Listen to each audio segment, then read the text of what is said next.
Well, shaking people, back with another reaction, back with some more Kate Bush. And I'd like to once again give a big shout out to friend and champion of the channel, Seb, not only sharing Kate Bush and a number of other artists with me, not only very friendly and insightful, and just a joy to read in the comments, but also the way he organizes and curates the material that's been made available to me is very intuitive and makes me realize sometimes, like, oh wait, so he hasn't removed that because I didn't react to that yet. So I realized the B-side for the single Sat in Your Lap, 1981, though from the album The Dreaming, 1982, which is interesting because, again, you know, for most of my life, the genres of music I've followed the most closely, singles culture isn't really the same as I've come to understand it now in a number of other genres, some of which I was familiar with as, you know, a youth and in my teens and so on, but which I wasn't old enough to really get the significance of what was happening. So again, in punk rock and techno,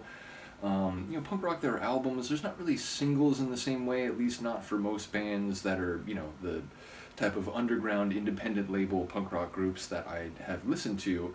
And techno, some artists do release albums, but for the most part it's EPs and it's, you know, one track on a compilation release that's like 4 or 5 different artists. So my understanding of the significance of singles and the way that, you know, singles released before an album can generate buzz for the album, singles released during or after the album's release can continue to, you know, invigorate interest and sales for the album. So my understanding of singles culture and what it means and like which tracks are chosen, and in some cases, you know, fans or even the artist might think that the singles chosen weren't maybe ideal, or maybe, you know, they were just the right combination. So I'm still learning about all that, and it's really interesting. So this single was released in '81. It's the B-side of Sat in Your Lap. So again, before The Dreaming came out. Nevertheless, the track, the B-side is called Lord of the Reedy River. So I'm not sure, the Reedy River, that is a specific river, a particular place. I'm not familiar with it, so any specific references will be lost on me, or I'll have to catch after the fact.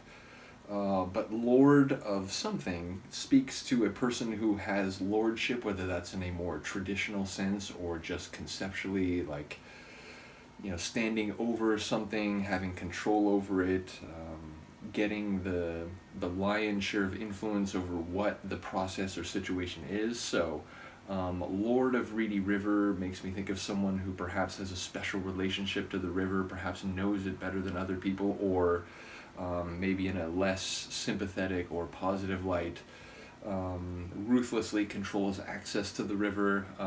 Again, not knowing whether it's a real river or maybe a literary reference or just the story created by Kate for a song.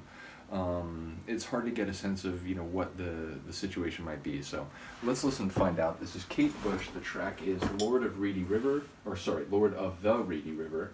And it's the B-side to her Sat in Your Lap single from 1981, with that track coming out on the 1982 album The Dream.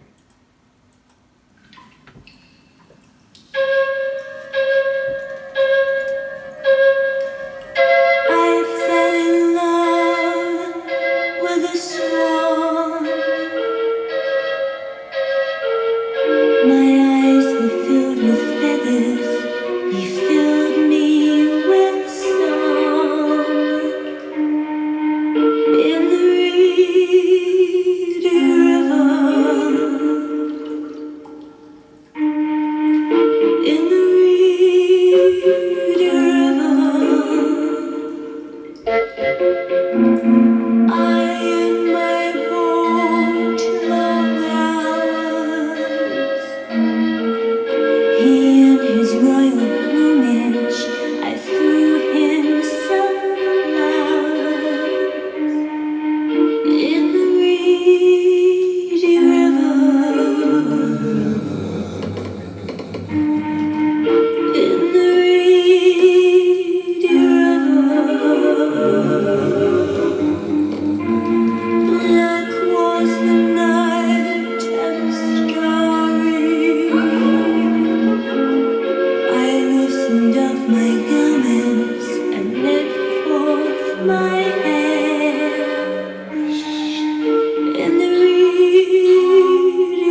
we have the reference to feathers.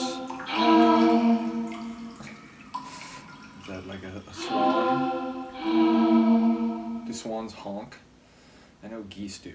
Yeah, I don't know. It feels like a sort of fantasy story, and the idea that like she fell in love with this swan and perhaps became one herself. And ultimately, yeah, I'm not sure. Like again, if this is based on some literature or a poem or something like that. I'm not familiar with the story, but again, it sounds like the stuff of if not fairy tales, at least fantasy stories where people can change, from a human to a beast or back again. But yeah, I mean, literal references to feathers, and then, I fell in love with a swan, which I suppose that could be used as a metaphor, but it felt more fantastical. So, yeah, a cool tune, a bit shorter, felt like maybe that was like 2.5, something like that. Like 2 3/4, almost 3 minutes. But yeah, in the grand scheme of things, not one of the longer tunes. A B-side, it feels like. And indeed, like a more abstract and experimental tune, even for Kate, I would say, which, I enjoy when she goes to the places that so few other people seem to do, sonically, lyrically, the whole conceptual package.